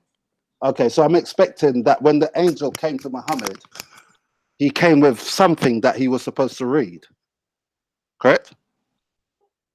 I believe so. I can't be 100% sure exactly what the context was, but from what I know, when the angel came down, he instructed him to read. Yeah, and this is what I'm saying, because if the Muslims are saying to Kalam that Allah is the author, then when Allah spoke to the angel, he must have gave him something to show Muhammad. I mean, that's logical, correct? Yeah, whether it's through divine inspiration or Well, divine inspiration, that could be very as spookism. I mean, anyone can have divine inspiration. But if you're going to go by the book and it tells you to read, then he must have had a book. Not necessarily, man. Like I've just told you, there was no such thing as book, right? Right. So I can't 100% answer that, man, but I can get back to you on that. Oh, please do. Yeah, I certainly can get back to you on that. Okay, no worries. Kalam, you going carnival? Yeah, I might do, you know. I may do. I'm just waiting for the man them to just get back to me and let me know. Okay, I might see you down there, buddy. If we got enough soldiers, then I'm going, man. I'm going. Okay, cool. Yeah, but I like what you're saying. You know, just to give you a little wisdom right there. Still, so yeah, you know, according to the story, the angel did come down with I say angel, I should stop saying angel. You know, this being did come down with something in his hands, a written piece of work. Okay. Public. And you know, it's been stated, or one could, how can I put it? One could deduce that it was actually the Torah. If one wanted to deduce, one could deduce. For Allah. Yeah, I'm gonna say that, and the reason why I say that, because if you literally listen to what is being stated, or you know, if you listen to Waraka's words itself, okay, Waraka obviously was the cousin, yeah, let's say the cousin of Khadija and the uncle of Muhammad, okay, or stated to be the uncle of Muhammad. It says that this was the nomos that was sent down to Moses, okay, and if anybody knows what the Torah is actually called in Greek, okay, in Greek the Torah is called the nomos, the law. Nomos literally means the law. So, you know, one could assume that the law that was sent down to Moses was, of course, the Torah. So one could assume that what Muhammad was asked to read was actually the Torah at the time. But that's something else. That's for another day, for another time. Yes, you know, yes. you're gonna have to pay for that one, baby. You're gonna you want that secret hidden knowledge, baby. You're gonna have to pay for that one. You know, I just dropped you something there, that boy. Boy, that sounds too hot. Yeah. All right, let me quickly see what the let me quickly go to the comment section and see what they're saying. Okay. Question: I've been hearing a lot of madness about this person called Christian Prince. Who is he? Where is he? Has he been on the show? Does he have a YouTube channel? Yeah, Christian Prince has been on the show. Let me see if I can get you his channel. Okay, his channel is called the Arabian Prophet. Okay, Arabian Prophet, I believe. You believe so? Yeah, right here. This is Christian Prince's channel. So please go there, hit the subscribe button. Trust me, like hit the subscribe button, and you're gonna get some powerful information. Like I go to that channel and I listen, and then like I just get hit with some like, whew, it's like a next download. Like I'm like, whew, I didn't see that before. Okay, so he is an Arab-speaking individual. He is Christian, by the way, and he has actually had a Science TV Christian Prince. Science TV Christian Prince. So if you want to see that, it's got like 11,000 views on my channel, and it's right here. Christian Prince openly challenges Muslims, but who will be brave enough? Dun, dun, dun. So yeah, man, go there, check him out as well. Like awesome individual. Let's quickly go and see what else you guys got to say. Go back up. Okay, run from your wife. Get him, rich kid. Hey, yo, rich kid. You reading this right here? No, I wasn't reading it. What was going on? Run from your wife. You donated, yeah. Just to say, get him, rich kid. Get him. Man, they love you, man. We need a show for you, man. Swear down. All right. Let's see. Let's quickly go and see what else have I missed. Academic Scrooge says, tell them about Muhammad not being illiterate. Yeah. So that's another thing. See, I'm saying like there's a lot of these stuff, and I apologize if this actually offends anybody. This is just like my own research. I've found a lot of these things out.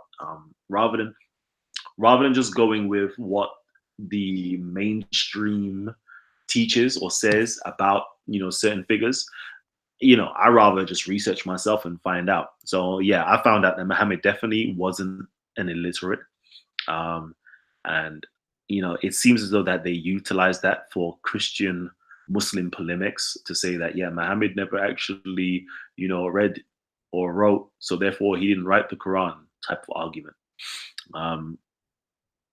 So one of those ones. Anyway, just a little question, Kalam. Do you believe at all in the Radalo, as they are mostly water spirits? Lower. Oh, the Radaloa. Okay. Asking because of the mention of water earlier. Thanks. To be honest with you, I would say no, I don't believe full stop.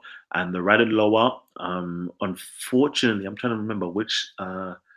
Unfortunately, this isn't part of my system of philosophy and spirituality. Okay. I may acknowledge them if I learn about them, but at present, they're not part of my philosophy or spirituality. So my awareness of them isn't at the height to understand this. So right now, no. Right now, no. Okay, you tease. Why do Muslims say Angel Gabriel? Where are we? Hold on, sorry. Why do say Angel Gabriel was in the cave, but it doesn't state that, does it? It was some being Muhammad met in the cave, then wanted to kill himself. Demonic shiz. Okay, all right. So I'm gonna be respectful here. And I hear you. Like you actually do have your right to say what you've just stated. But let me try to be respectful. So yeah, Muslims do say that it's the angel Gabriel, and that's kind of like a reductionist type of move right there. It doesn't actually say who the being was that visited him at all. It basically says the truth that actually came to him in certain places. So you could, if one really wanted to, one could hypothesize like who was the being that actually visited him in the cave, because there was no name mentioned. So one could say, you've obviously non-Muslim, could say it's a demon that visited him. Muslim might say it's Gabriel that visited him. One could even say, Jesus was called the truth. Was it Jesus that visited him? Was it another being that visited him? So yeah, it's quite open. Like it doesn't say the angel Gabriel actually visited him. So that's quite good. Quite good, like little, bring that out. All right. Shout out Prophet Tan. Yeah, oh sugar. I was supposed to have anyway, let me keep quiet. Where is it? Where is it? Oh no. Okay. Shout out to Prophet Tan on Raj live chat tomorrow at 4 p.m. GMT. Yeah, all right. So everybody go to Raj's live stream tomorrow 4 p.m. I'm sure there's going to be some mad announcements going on. Let's see. Lexi, sugar, what are you deleting, baby? Okay. Let's see. Okay. I don't know. Like, I don't know what's going on with this individual that you're blocking them. But yeah, all right. Let me finish off with read the comment section for now. So let me quickly go back in and see what everybody else is saying. Is anybody else got something to say? Yeah, let me just say as well, I think we shouldn't get lost in the exact translations when it says read, because you see the Arabic language is very it's very detailed, yeah. So it could also mean recite, right? What was presented to Muhammad was 5 verses, right? And he was instructed to recite. Mind you, this is Gabriel saying the phrase first and getting Muhammad to recite back, right? And that still does not take away the fact that he was illiterate, right? Because he did not author nor did he inscribe with any knowledge to write this word. Gabriel always came down, brought revelation, and said recite. And this is the whole thing of why it's easy to memorize, right? So I think there's a confusion in translation where people directly say read, right? So it doesn't just say read as in like something written down, it's recite. Okay, I'm a know me in it. Like this is one of my favorite topics back in the day. So right now, yeah, my good brother Jordan, you're how can I put it? You're baiting me to jump in and this topic, you know. But I'm gonna show some discipline. No, it's okay. We can always talk about this another time. So I'm gonna show some discipline and self-control and say, yeah, all right, cool. Let me leave that for another day. We'll have a show on that another day. Yeah, Callum. Yeah. Yeah, I just wanted to say, just say one of two things, of just at the end, if that was possible. So yeah, basically, what I want to say is, I really do think it was a shame the way what happened in the part recently with yourself, the way I don't go into it, and I know there's a little bit of touchy vibes about that. I felt like you was kind of let down by similar looking people, and I feel like you've always carried yourself with a lot of dignity, and you've always been very respectful, and I can obviously sense now that you are going out of your way to be extra respectful, which I think is ridiculous. Based on how you have portrayed yourself, because I always feel like we've taken a lot more disrespect than you've actually given out, and I think people don't actually pay attention to that. It's almost like if you say anything at all, that is remembered, but nothing is remembered what is said to you, and also about other people's cultures. And I just think like people need to obviously pay more attention to your details and your scholarship, and actually see that you are going out of your way to make sure it's credible and precise, and you don't always have to accept what somebody says, but at the end of the day, there's many directions to many religions and many bit of many scholarships as well. And I just think hopefully people will understand that this is obviously freedom of speech, but at the same time you are definitely coming from a respectful place. So I just wanted to drop that just to say that I think what I saw on the last video of a certain individual, I thought that was it was way below the belt, and I felt it wasn't definitely not called for. So yeah, love my brother. Give thanks, man. I give thanks to you. No worries. And for letting our community know. Yes. So, yeah, I love you, man. I love you. Trust me, I love you guys. You know, making me all soft. Somebody said you don't have to worry about Kalam, because Kalam, just the first book he was reading was a book called The Wisdom of Ptah-hotep. And yes, I would say to anyone, if you're actually listening to Kalam, go out and get that book, because in that book is some of the deepest wisdom you're going to get. And that quote that Kalam loved, I studied it. So when I see him conducting himself, he conducts himself better than I would, because I would lose it. yes. But he practiced that. So but if anything happens to him, he dies with a good name. And that's what the gods love. He knows that. peace. Powerful. Hey, wisdom. All right. Okay, so I want to shut down the show, yeah, because we're gonna be getting into so many things right now. Okay, so I just want to shut down the show.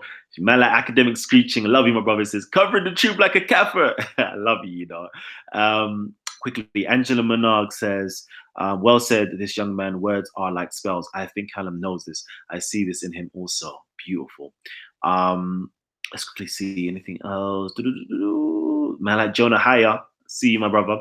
Callum, did you watch Abulayev's video on the authenticity of Bukhari? Yeah, I did. Very powerful. Very, very powerful. When we do another show, like we can speak about these other topics, okay? I still need to get my brother. Where's he gone? was it Millerin? Was it Miller? I can't remember who it was again. But yeah, we need to speak on some community building practices real soon as well.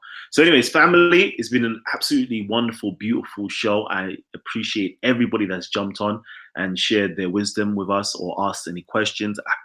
You know, I love you guys for actually just keeping the live stream flowing and showing that love and being interactive with us.